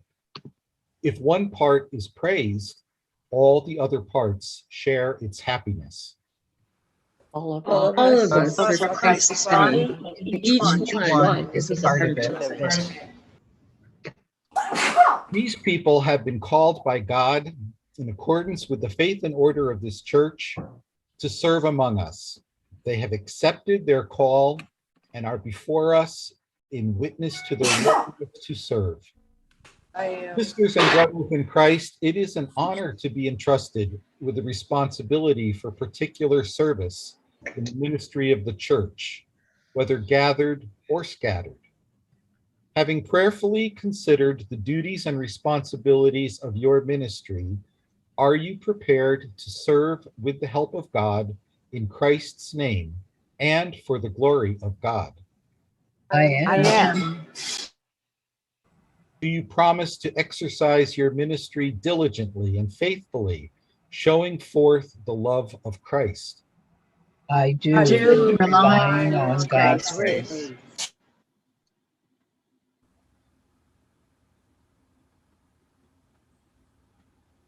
Members of this household of faith, you've heard the promises of your brothers and sisters in Christ, your siblings in Christ, who have answered God's call to service. Let us affirm our intention to live in covenant with them. Will all who are able to rise, even in the Zoom box, would you, if you are able, rise to witness to the commitment we now make? We gather Celebration of the ours, ours, to be partners with you, Jesus the service of Jesus Christ, to love you, promise to love you, honor your leadership, and assist you together. together we may be a faithful church of Jesus Christ. Let us pray. Eternal God, you have called these wonderful people to serve you in this household, this family of faith, and in the world, a world which you have entrusted to our care and keeping. So send your Holy Spirit on all of us, that we may serve amidst the world with honor and faithfulness. Help us all to be diligent in our duties, that your church may prosper in the mission that you place before it. May our example prove worthy for all of us to follow as we are united in Christ's ministry, in the glory of God's name. Amen. Amen. Amen. Amen. And I just want to say, I do think we had a Pentecost moment. Amen. Amen. And before we move on, this is Reverend Cynthia Jackson. Can I just sing one verse of this one song, please? Yes, you may. Thank you, Cynthia. Thank you, Lord. Thank you. Amen. Thank you, Lord. We just want to thank you, Lord. Amen. Amen. Amen. Thank you, Cynthia. There's been precious little music in this in this setting. We'll have to work on that if we have to do, well, if we have to do this again, we will work on that piece too. So Cynthia, thanks for listening to God say to you, we needed a song right then. Responded. David, would you like to introduce your state of the conference? Because that's what's next. Or shall we just put it up? Yeah, normally, Donna, you would introduce me and then it would just kind of run. So Okay, let me introduce you. It is my pleasure to introduce our conference minister, Reverend David Gajewski, who will now present his State of the Conference message for the year 2021.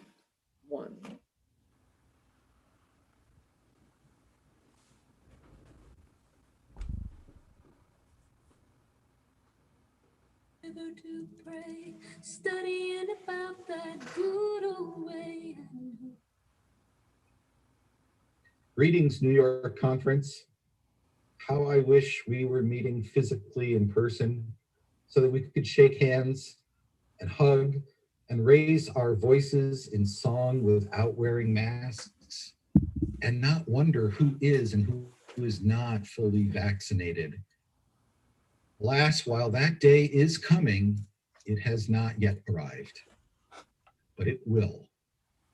If it's God's will and if we heed the guidance of health officials following recommendations established by scientists, then next year in 2022, we will gather on the shores of Lake George at the Silver Bay Retreat Center. Because we have such a need to be together, we're planning the older version of the annual meeting with a pre-retreat starting on Thursday and going all the way through a closing worship on Sunday. And we will sing and we will hug and perhaps we will even dance. On March 19th of 2020, I convened a meeting of the conference ministry team and presented them with what I foresaw as the stages of this terrible pandemic. Remember, this was when Governor Cuomo was on TV every day at 12 noon, when news sources were reporting about body bags and freezer tractor trailers in New York City. Even the pandemic of 1918 could not have prepared us for what we were about to experience. My private expectation was a 6-month disruption of life at the most, after which we would essentially return to life as usual. What I did not and could not account for was the gravity of this virus, its variations, and that coupled with the political turmoil in our country, resulting in the attack on our Capitol on January 6th, and the significance of the murder of George Floyd on May 25th, 2020. Perhaps if we were not sequestered in our homes and in front of our television sets, that murder may have gone unnoticed like so many lynchings that have taken place in this country over hundreds of years. But this was different. All of these things have contributed to a stressful pandemic unlike anything we've experienced before. Thanks to Reverend Henderson and Charlene Apsel from Practical Resources for Churches, we were able to assist a significant number of churches with setting up online worship and online giving. What had previously been resisted because it was perceived as too complicated became a necessity. And you did it. The conference ministry team was extremely impressed with how quick so many churches were able to make the change to live streaming or broadcasting recorded worship. And I want to add that so many were up to the task of creating high quality online services learning from mistakes and constantly improving. Kudos to you. Job well done. And even those who did not transition to online worship found creative ways to communicate the good news of Jesus Christ and to care for the community. You have all been awesome, simply awesome. I'd like to share with you a slide that I shared with the staff on March 19th. The 3 phases I predicted were discovery, transition, and recovery. The items highlighted in green, I think I nailed on the head. For the items highlighted in yellow, I think the jury is still out. And the items in gray, I don't think I got right at all. I privately predicted that 20% of our churches wouldn't survive. Thank God I was wrong. Faithfulness to transitioning to online giving and continued contributions to support our ministry using the good old US Postal Service has been inspirational. That, together with the number of churches that applied for and received the government PPP loan/grants, resulted with most churches as the conference not experiencing financial devastation. While some churches were hit financially, a very small handful actually closed permanently. We are now in the recovery stage of this awful pandemic, and history has not yet written how we have all fared. Do we have new visions for church? I'm not sure. Are we embracing resurrection living? I'm going to say more about that in just a bit. There are some very clear lessons that we've learned from COVID and perhaps because of COVID. First, we really love being together. It's a hardship for our souls when we cannot sing together. Community is an essential part of life. We have also learned something that I pray we will not lose. And that is, we can lessen our carbon footprint for the sake of healing the planet. Many businesses are evaluating right now if they will ever fully return to the old model of office space. Maybe they're motivated by the financial bottom line of savings on building maintenance and staff travel, but regardless, our reduced consumption of carbon fuels during the transition phase of the pandemic has been extremely important. The recent surge in air and automobile travel for me is very troubling. If churches will continue with hybrid worship, may we do so not so much because it is convenient for some, but rather because it blesses the earth to burn less carbon-based fuel. Yes, we are in a recovery phase, but we are not yet recovered. This is not over.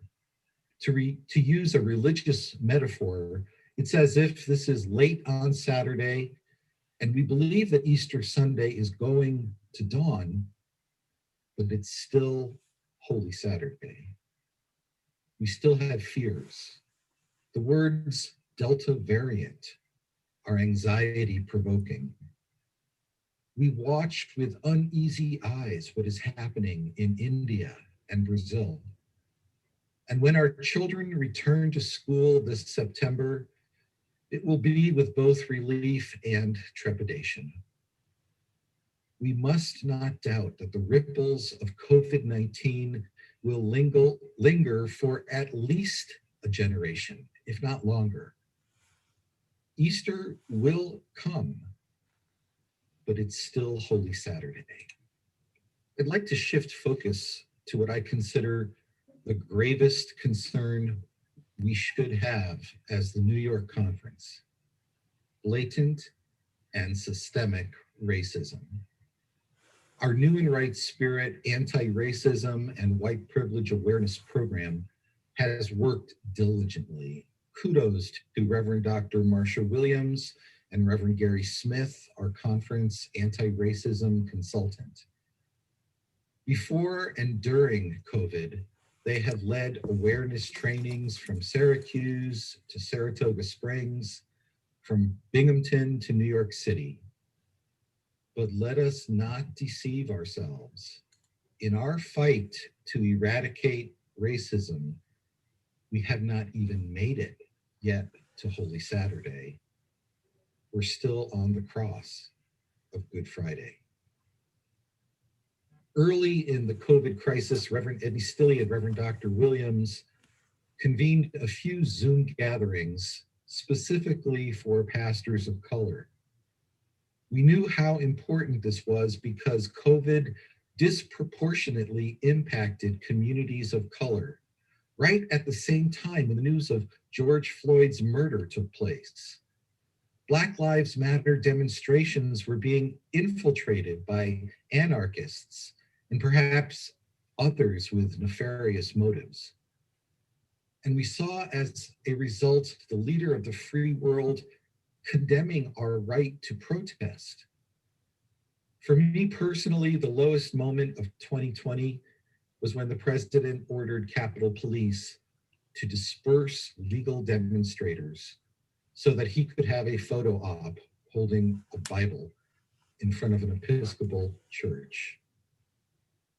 For those who look like me, we cannot take any comfort in the discomfort that episode caused us. We cannot be comfortable when the pandemic of racism is endemic and systemic in every corner of American life, including the progressive American religious communities. We were already aware of the microaggressions that Reverend Palmer, Reverend Dr. Williams, and Reverend Edney Stilley had experienced with churches in our conference. Those meetings with clergy of color only emphasized how widespread this experience was.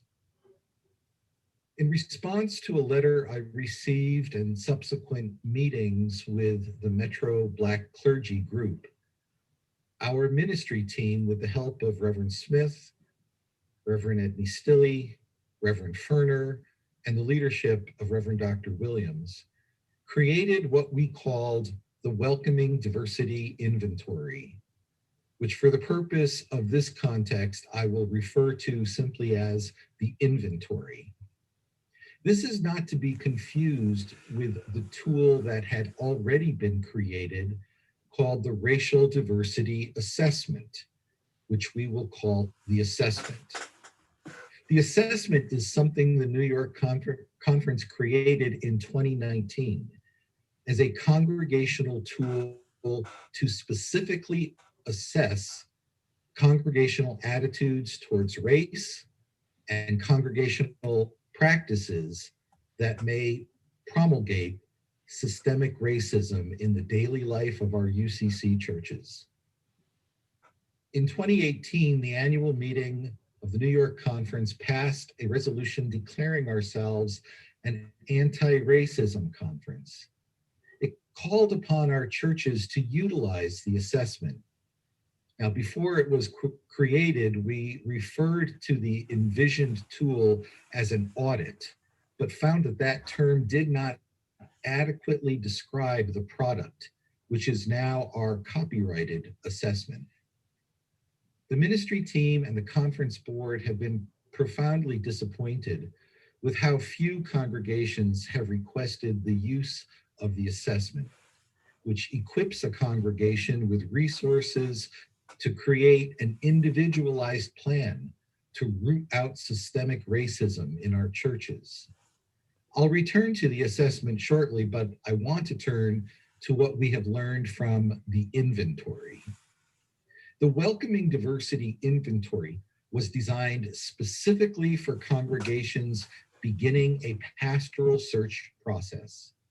It surveys attitudes toward many types of pastoral diversity: LGBTQIA+, female, male, non-binary identification, differing physical and mental abilities, ethnicity, and race. As I said earlier, the inventory was specifically the result of feedback from clergy who experienced congregational life that was not welcoming of the diversity that they embody. The inventory is a tool to help congregations avoid conflict after they call a pastor, as well as possibly identifying some areas of congregational life in need of being discussed and addressed. The results of the inventory are not part of the church's profile. No results are shared with any other entity other than the congregation itself. There are very few incidences in our congregational relationship where the conference can require a congregation to do something. But search and call policy is one of them.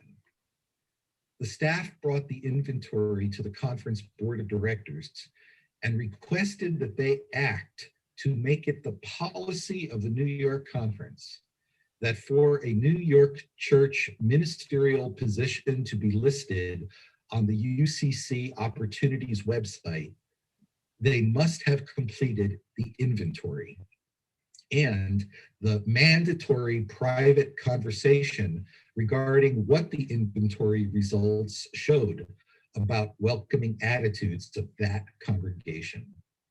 Only 5 of the 19 questions in the inventory specifically mention race. We learned a lot from this. More than a few of the initial churches asked to complete the inventory responded with very strong negative pushback. When asked what was the source of their discomfort, all responded by saying they felt that the conference was labeling them as racist. None said that they felt that they were being accused of homophobia or sexism or ableism. It was only the 5 of the 19 questions about race that generated strong reactions. Further, the reactions came from the members of congregations that hadn't even completed the inventory yet. The pushback came from congregations of varying sizes, located in all corners of the state. One Zoom meeting set up to discuss the negative feelings about the inventory only resulted in a conversation containing multiple microaggressions toward staff members of color. These concerns were brought back to the conference board of directors, which after much prayerful and thoughtful conversation, decided to keep the inventory as a requirement of the New York search and call process. However, the board asked Reverend Dr. Williams if she would be willing to interview clergy and laity of color in New York that had experienced microaggressions and compile a confidential video and written statements describing these incidences. This was a confidential report shared only with the conference board members. I believe it's fair to say that the reaction of the white members of the board was that of surprise, sadness, and a deeper commitment to end racism. And this was manifested in 3 decisions the board made. First, the conference board of directors, the personnel committee, and all staff members participated in 5 hours of anti-racism training in early June. Second, the board asked staff to create a task force to bring to them a strategic plan on what needs to be done for this conference to fully live into our commitment to be an anti-racism conference. And that work is now underway. And third, the board committed to ongoing anti-racism training for themselves in order to dive deep into the realities of systemic racism in the church. The reason I have shared this much detail with you is because we, the white membership of the United Church of Christ in New York, may have believed that given the progressive tendencies of the state and the conference, we didn't suffer greatly from the sins of racism. We may be lulled into false assumptions.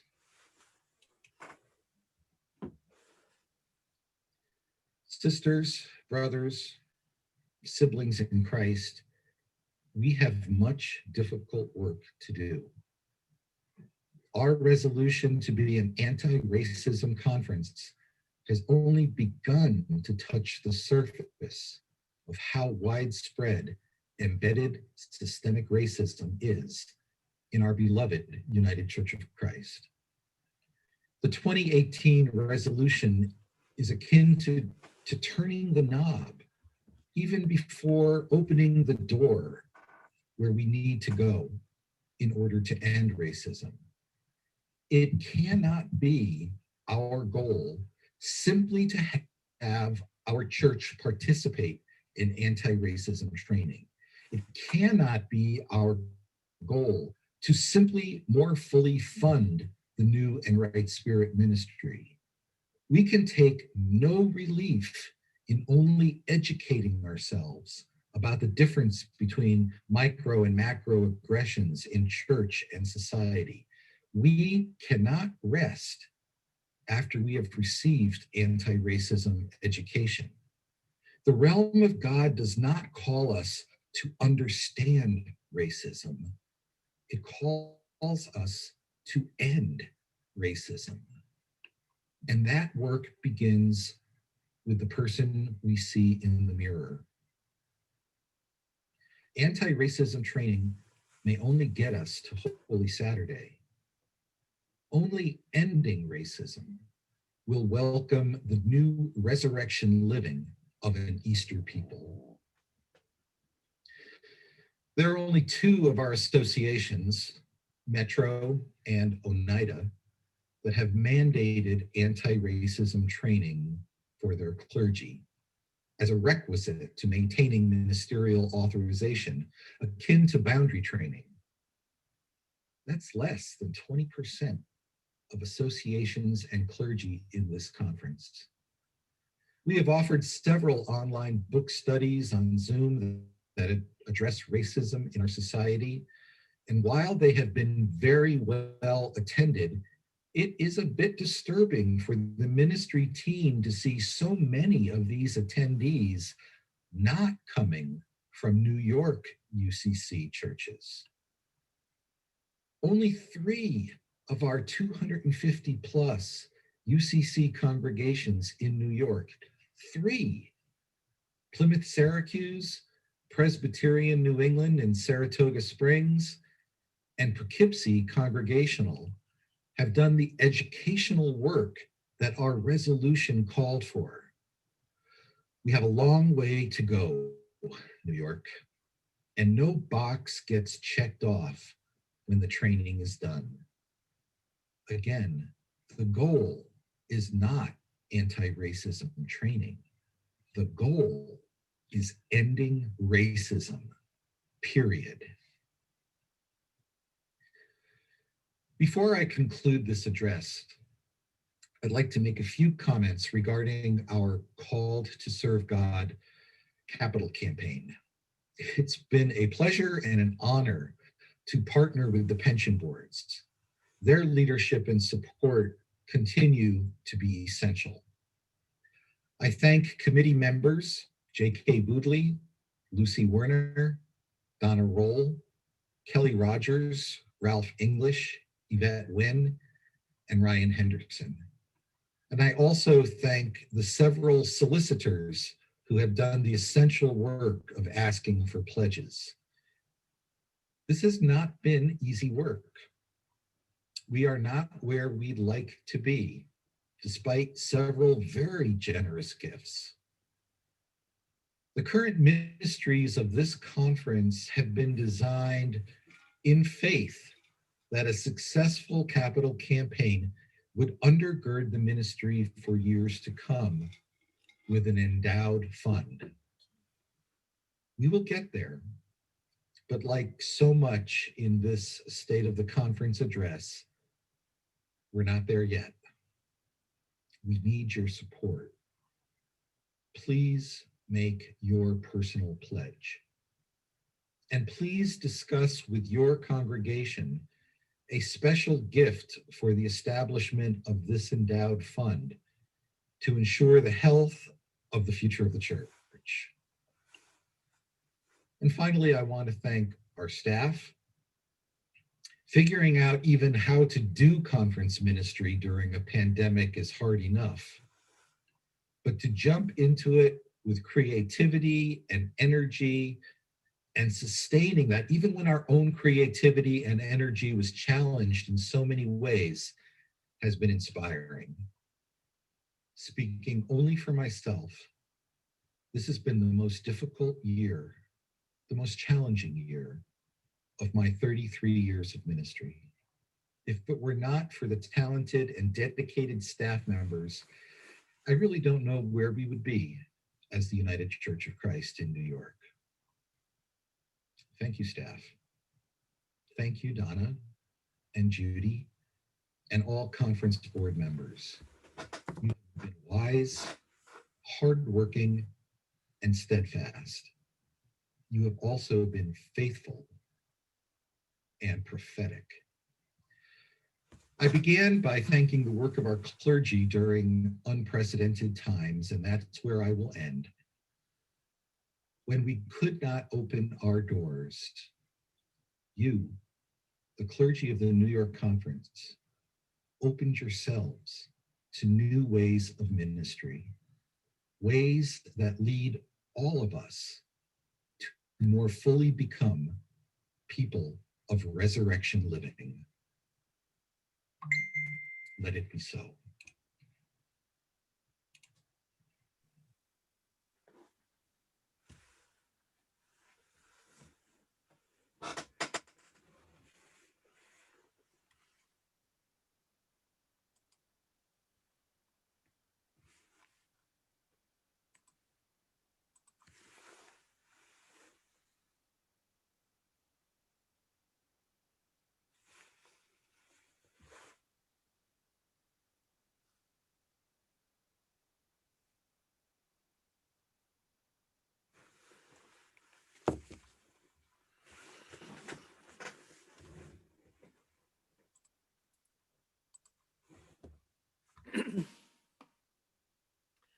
Thank you, David, again,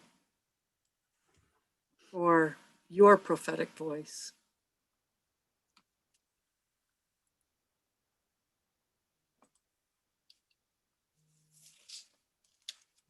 We have much work to do. The board is working very hard to model how we can live into being an anti-racist, anti-racism conference. We know we're not there. The board is also showing leadership in the capital campaign. I've asked them to each make their own personal gift to the campaign. $5. I'll say that to our audience here. $5 from you shows that you support what we're working to accomplish. And it's not us. It's God's work. We spend a lot of time in discernment. What is it that God would have us do? And I'm not going to preach, although I want to. I'm just going to say thank you, David. Thank you, board members. Thank you, pension boards. Thank you, pastors. And thank you, parishioners. Because the pastors could do all they wanted. But if they were doing it to an empty church or to nobody on the screens, it would be much less effective. So thank you, everyone. We're headed to Silver Bay. Oh my word. That is going to be something else. David is about to host us in our invitation to annual meeting 2022. Go ahead, David. Go ahead, Ryan. Go ahead, Ryan.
Just a breath of fresh air before thinking about next year.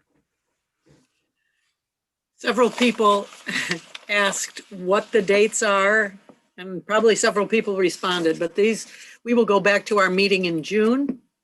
It will be June 9th through the 12th. The 9th will be the day before the actual conference for